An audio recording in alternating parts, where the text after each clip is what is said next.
Dear students, जब हम लोग वेबसाइट्स डेवलप कर रहे होते हैं तो एट टाइम्स इस तरह होता है कि हमें कोई इन्फॉर्मेशन सेव करनी है या एक जगह से वो इन्फॉर्मेशन हम लोगों ने दूसरी जगह पे भेजनी है, तो वो हम लोग किसी एक ऐसे फॉर्मेट में भेजेंगे जो सबके लिए अंडरस्टैंडेबल हो।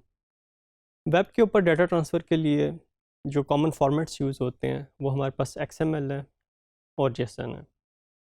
ऑल्दो इसके अलावा और भी फॉर्मेट्स हैं, लेकिन ये ऐसे फॉर्मेट्स हैं जो कॉमनली यूज़ होते हैं। और वेब से रिलेटेड जितनी भी हमारे पास फ्रंट एंड या बैक एंड की लैंग्वेजेस हैं वो ऑलमोस्ट सब जो हैं वो इन फॉर्मेट्स के लिए, इन फॉर्मेट्स से डाटा रीड करने के लिए, राइट करने के लिए फैसिलिटेट करती हैं। तो let's have a look at XML। XML जो है वो मार्कअप लैंग्वेज है।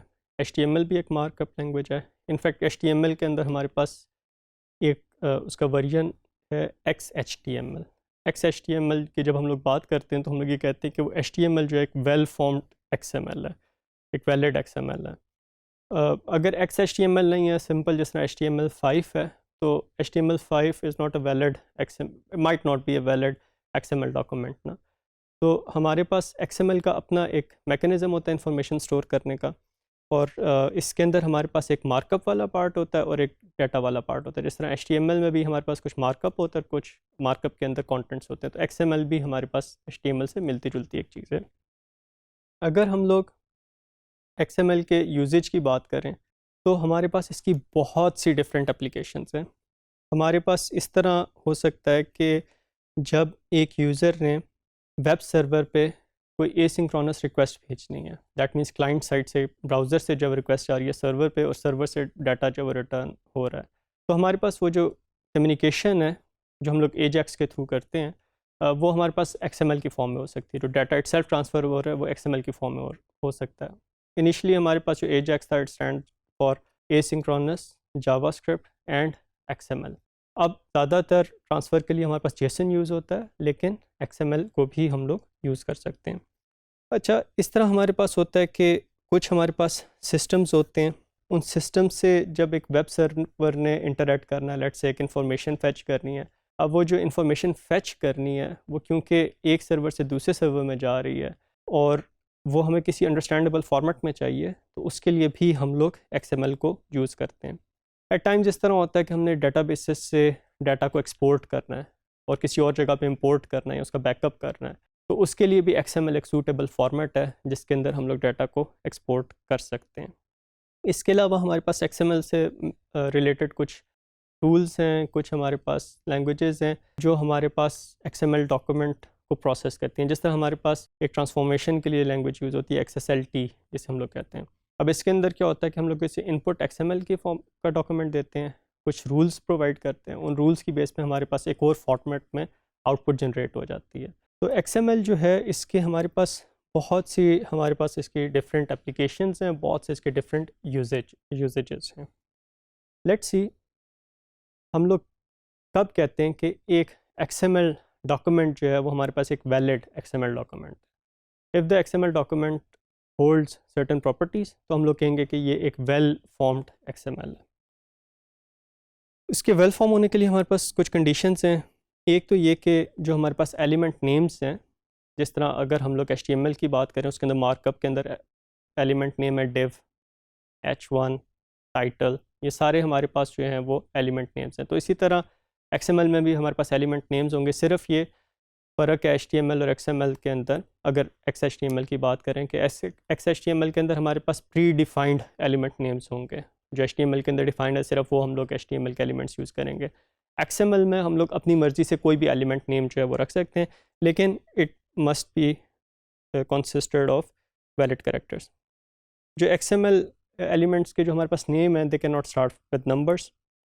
हमारे पास XML डॉक्यूमेंट के अंदर सिर्फ एक रूट एलिमेंट होना चाहिए। HTML5 के अंदर हमारे पास ये रिस्ट्रिक्शन जो है वो एग्जिस्ट नहीं करती, लेकिन XML डॉक्यूमेंट के अंदर ये होता है कि एक रूट एलिमेंट होना चाहिए, बाकी सारे एलिमेंट्स उसके चिल्ड्रन होंगे। अच्छा, जितने भी हमारे पास XML के अंदर एलिमेंट्स हैं वो हमारे पास स्टार्ट एलिमेंट होना चाहिए, क्लोज्ड एलिमेंट होना चाहिए। जिस तरह div है /div, नेम है /नेम, और कुछ एलिमेंट्स जो होते हैं वो सेल्फ क्लोजिंग होते हैं। जिस तरह हमारे पास br का टैग HTML में, तो हम लोग क्या करते हैं कि br और फिर उसको सेल्फ क्लोज कर देते हैं। तो वो हमारे पास सेल्फ क्लोजिंग हमारे पास। इसी तरह इमेज है, वो हमारे पास सेल्फ क्लोजिंग है। हमारे पास every element must be closed either through its name और थ्रू सेल्फ क्लोजिंग। हमारे पास प्रॉपर नेस्टिंग होनी चाहिए एलिमेंट्स की। जो एलिमेंट हमारे पास बाद में ओपन हुआ है, बाद में आया, वो पहले क्लोज होना चाहिए नेस्टेड एलिमेंट्स के अंदर। तो हमारे पास नेस्टिंग जो है वो प्रॉपर होनी चाहिए। एलिमेंट्स के अंदर हमारे पास एट्रीब्यूट्स हो सकते हैं, लेकिन उन एट्रीब्यूट्स का की जो वैल्यूज़ हैं उनका कोट्स में होना ज़रूरी है। और फिर हमारे पास जो एलिमेंट्स और जो एट्रीब्यूट्स हैं वो हमारे पास केस सेंसिटिव हैं, राइट। तो आपने जो है इस चीज़ का ख्याल रखना है। तो अगर एक डॉक्यूमेंट, एक XML डॉक्यूमेंट है, इन सारी प्रॉपर्टीज़ को होल्ड कर रहा है, तो हम लोग कहेंगे कि ये हमारे पास वैलिड या वेल फॉर्म्ड हमारे पास XML डॉक्यूमेंट है। ये हमारे पास एक वेल फॉर्म्ड XML डॉक्यूमेंट की एग्जांपल है। यहाँ पे सबसे पहले हम लोग एक मेटा एलिमेंट्स यूज़ करते हैं, जिसके अंदर हम लोग बताते हैं कि XML का हम लोग वर्जन कौन सा यूज़ कर रहे हैं, ये डॉक्यूमेंट की इनकोडिंग है वो हमारे पास कौन सी है, और फिर हमारे पास यहाँ से XML डॉक्यूमेंट शुरू हो रहा है। आप देखें इसका सिर्फ एक रूट एलिमेंट है आर्ट का। आर्ट के अंदर हमारे पास एक पेंटिंग है, उसका एक एट्रीब्यूट है ID। पेंटिंग इन्फॉर्मेशन है, उसका टाइटल है, उसका आर्टिस्ट है। आर्टिस्ट की फिर फर्दर इन्फॉर्मेशन, आर्टिस्ट का नेम है, उसकी नेशनलिटी है। फिर हमारे पास पेंटिंग से ही रिलेटेड फर्दर इन्फॉर्मेशन, उसका ईयर क्या है और उसका मीडियम क्या है। ये हमारे पास इन्फॉर्मेशन XML फॉर्म में हम लोग जो है वो स्टोर कर रहे हैं। आप देखें हर एलिमेंट जो है वो ओपन हो रहा है, क्लोज हो रहा है, और उसके बीच में उसकी हमारे पास वैल्यू है। और कुछ एलिमेंट्स जो हैं वो हमारे पास नेस्टेड हैं, और जो एलिमेंट नेस्टेड एलिमेंट बाद में ओपन हो रहा है वो पहले क्लोज हो रहा है। जिस तरह हमारे पास नेम जो है वो इनर मोस्ट एलिमेंट है, वो हमारे पास पहले क्लोज होगा, वो आर्टिस्ट के अंदर है, आर्टिस्ट उसके बाद क्लोज होगा, आर्टिस्ट पेंटिंग के अंदर है, वो उसके बाद क्लोज होगा, और उसके बाद हमारे पास जो रूट एलिमेंट है वो सबसे आखिर में क्लोज होगा। वेल फॉर्म्ड और वैलिड XML में क्या फ़र्क होता है? जो वेल फॉर्म्ड है वो हमारे पास XML की जो हम लोगों ने प्रॉपर्टीज़ स्टडी की थी उनको फॉलो कर रहा होता है। लेकिन हम लोग ये डिफ़ाइन कर सकते हैं कि एक XML डॉक्यूमेंट में कौन कौन से एलिमेंट्स हो सकते हैं, और कौन कौन से एलिमेंट्स जो हैं वो नेस्टेड हो सकते हैं, एट्रीब्यूट्स उनके कौन से हो सकते हैं। तो ये सारी चीज़ें हम लोग डिफ़ाइन कर सकते हैं। अगर हमारे पास एक XML डॉक्यूमेंट वेल फॉर्म्ड है और वैलिड है, तो हम लोग ये कहेंगे कि ये हमारे पास एक वैलिड XML डॉक्यूमेंट है। वैलिड XML डॉक्यूमेंट होने के लिए उसका वेल फॉर्म्ड होना भी ज़रूरी है, और फिर हम लोग कुछ रूल्स डिफ़ाइन कर देते हैं। उन रूल्स का भी सेटिस्फाई करना जो है वो डॉक्यूमेंट के लिए ज़रूरी है। रूल्स डिफ़ाइन करने के लिए हमारे पास दो मैकेनिज़्म यूज़ होते हैं। एक हमारे पास डॉक्यूमेंट टाइप डेफिनेशन है, DTD जिसको हम लोग कहते हैं, और दूसरा हमारे पास XML स्कीमा है, जिसके थ्रू हम लोग बता सकते हैं कि एलिमेंट्स कौन से होंगे, एक एलिमेंट का चाइल्ड एलिमेंट कौन सा हो सकता है, उसके एट्रीब्यूट्स कौन से हो सकते हैं, एंड सो ऑन। यहाँ पे हमारे पास एक डॉक्यूमेंट टाइप डेफिनेशन है। अब लेट्स से हमारे पास आर्ट से रिलेटेड पेंटिंग्स की इंफॉर्मेशन हम लोग स्टोर कर रहे हैं, और हम लोगों ने ये बताना है कि हमारे पास जो पेंटिंग स्टोर करने के लिए जो XML डॉक्यूमेंट है उसके अंदर एलिमेंट्स का आपस में रिलेशन क्या है। तो उसके लिए हम लोग एक DTD डिफ़ाइन कर देते हैं। DTD जो है वो इटसेल्फ एक XML डॉक्यूमेंट होगा, और इसके अंदर हम लोग मेटा टैग्स को जो है वो हम लोग यूज़ करते हैं।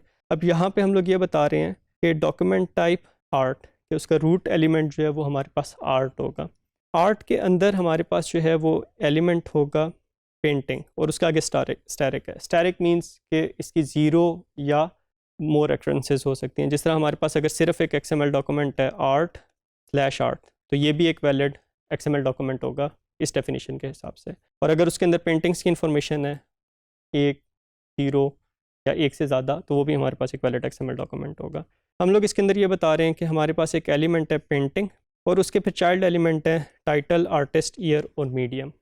फिर हम लोग ये बता रहे हैं कि जो हमारे पास पेंटिंग है उसके साथ एक एट्रीब्यूट है, उसके लिए हम लोग एट्रीब्यूट लिस्ट को यूज़ करेंगे। हम लोग ये बता रहे हैं कि हमारे पास वो जो एट्रीब्यूट है वो हमारे पास ID है, और वो हमारे पास C डाटा है। C डाटा का मतलब ये करेक्टर डाटा, दैट मीन्स कि वो हमारे पास स्ट्रिंग है और वो पार्स नहीं होगा, उसे हम लोग फर्दर पार्स नहीं करेंगे। और फिर हम लोग ये बता रहे हैं कि इसका ID का होना ज़रूरी है एलिमेंट के अंदर। हम लोग अगर फ़र्ज़ करें पेंटिंग में से ID को निकाल देते हैं, तो फिर ये हमारे पास एक वेल फॉर्म्ड XML डॉक्यूमेंट तो होगा, एक वैलिड XML डॉक्यूमेंट नहीं रहेगा। फिर हम लोग टाइटल को डिफ़ाइन कर रहे हैं। यहाँ पे हम लोग ये बता रहे हैं कि ये प्रोसेस्ड करेक्टर डाटा है। इनफैक्ट इसे बताने की ज़रूरत नहीं होती एलिमेंट्स के साथ, क्योंकि हर एलिमेंट जो होता है वो हमारे पास PC डाटा टाइप का होता है। आर्टिस्ट के अंदर हम लोग बता रहे हैं कि हमारे पास फर्दर 2 एलिमेंट्स हैं, नेम और नेशनलिटी, राइट। और फिर नेम और नेशनलिटी को हम लोग डिफ़ाइन कर रहे हैं। ईयर हम लोग ऑलरेडी बता चुके हैं कि पेंटिंग का सब एलिमेंट होगा, उसे डिफ़ाइन कर देते हैं और मीडियम को डिफ़ाइन कर देते हैं। तो DDD के अंदर हम लोगों ने ये बता दिया कि हमारे पास कौन कौन से एलिमेंट्स हो सकते हैं और एक एलिमेंट के हमारे पास चिल्ड्रन एलिमेंट कौन कौन से हो सकते हैं। Another way of describing the rules for XML is XML schema. DDD की ये लिमिटेशन है कि उसके अंदर आपके पास डाटा टाइप्स आप नहीं बता सकते, सिर्फ ये बता सकते हैं करैक्टर डाटा से प्रोसेस नहीं करना, लेकिन इसके अंदर हमारे पास डाटा टाइप्स को बताने की ऑप्शन नहीं होती। अगर हम लोग जो है वो ज़्यादा सिमेंटिक्स को एम्बेड करना चाहते हैं या इन्फोर्स करना चाहते हैं तो उसके लिए हमें XML स्कीमा यूज़ करना पड़ेगा। XML स्कीमा के अंदर हम लोग एलिमेंट्स का स्ट्रक्चर भी बता सकते हैं और उनकी टाइप्स भी बता सकते हैं। जिस तरह यहाँ पे हम लोग ये बता रहे हैं कि XML स्कीमा इटसेल्फ एक XML डॉक्यूमेंट होगा।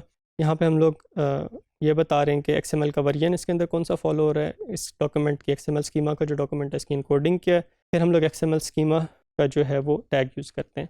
And it belongs to XS name space, और XS नेम स्पेस जो है वो हमारे पास यहाँ पे डिफाइंड है। अगर आप उस नेम स्पेस को देखेंगे तो उसके अंदर डिफाइंड होगा कि हमारे पास S को यूज़ करते हुए आप कौन कौन से एलिमेंट्स यूज़ कर सकते हैं। अब XML स्कीमा के अंदर हम लोग क्या बताएंगे, जिस तरह लेट्स से इसी डॉक्यूमेंट के लिए हम लोग XML स्कीमा लिखना चाहते हैं तो हम लोग सबसे पहले ये बताएंगे कि एक्सेस एलिमेंट जो है अब ये कहाँ पे डिफाइंड है, इस नेम स्पेस में डिफाइंड है। हम लोग ये बता रहे हैं कि आर्ट जो है वो हमारे पास एक एलिमेंट है और ये एक कॉम्प्लेक्स टाइप का एलिमेंट है। कुछ हमारे पास प्रिमिटिव डाटा टाइप्स होंगे, इंटीजर, बुलियन, स्ट्रिंग, फ्लोट, इस तरह की, और कुछ हमारे पास जो यूज़र डिफाइंड डाटा टाइप्स होंगे। अब आर्ट जो है वो यूज़र डिफाइंड डाटा टाइप है जिसके अंदर पेंटिंग्स हो सकती हैं, और आर्ट पेंटिंग के अंदर फिर हमारे पास फर्दर सब उसकी एलिमेंट्स हो सकते हैं। तो जब भी हमारे पास यूज़र डिफाइंड डाटा टाइप होती है उसको हम लोग कॉम्प्लेक्स टाइप कहेंगे। और उसके अंदर फिर हम लोग ये बता रहे हैं कि सीक्वेंस है, और सीक्वेंस के अंदर हम लोग क्या बता रहे हैं कि पहले हमारे पास पेंटिंग आएगा। पेंटिंग कितनी हो सकती हैं, मिनिमम अक्रेंस 0 है कि ऑप्शनल है, ना भी हो तो हमारे पास ये एक वैलिड XML डॉक्यूमेंट होगा। मैक्स अक्रेंसेस अनबाउंडेड है कि इसकी पेंटिंग का टैग इसके अंदर, आर्ट के अंदर इनफाइनाइट हमारे पास पेंटिंग के टैग्स हो सकते हैं, कोई इसकी अपर लिमिट नहीं है। और फिर हम लोग ये बता रहे हैं कि ये जो पेंटिंग है ये इटसेल्फ एक कॉम्प्लेक्स टाइप है और उसके अंदर हमारे पास एक एट्रीब्यूट है ऑफ टाइप इंटीजर, उसका नाम ID है, राइट। तो ये हम लोग इसकी टाइप भी बता रहे हैं कि किस टाइप का एट्रीब्यूट होना चाहिए। फिर हम लोग उसके अंदर बता रहे हैं कि पेंटिंग के अंदर हमारे पास सीक्वेंस होगा। सबसे पहले हमारे पास जो है वो टाइटल होगा, आर्टिस्ट होगा, और फिर ईयर होगा, मीडियम होगा। ये हमारे पास इसके अंदर एलिमेंट्स होंगे, तो वो हम लोगों ने उसी सीक्वेंस के अंदर बता दिए। अब अगर हम लोग ईयर को पहले ले जाते हैं, आर्टिस्ट को बाद में ले जाते हैं, तो ये फिर हमारे पास एक वैलिड XML डॉक्यूमेंट नहीं रहेगा। अगर हम लोग ये चाहते हैं कि इसका सीक्वेंस मैटर नहीं करता तो फिर हम लोग XS: सीक्वेंस की जगह XS: चॉइस को यूज़ कर लेंगे। चॉइस के अंदर ये कि ऑर्डर हमारे पास चेंज हो सकता है।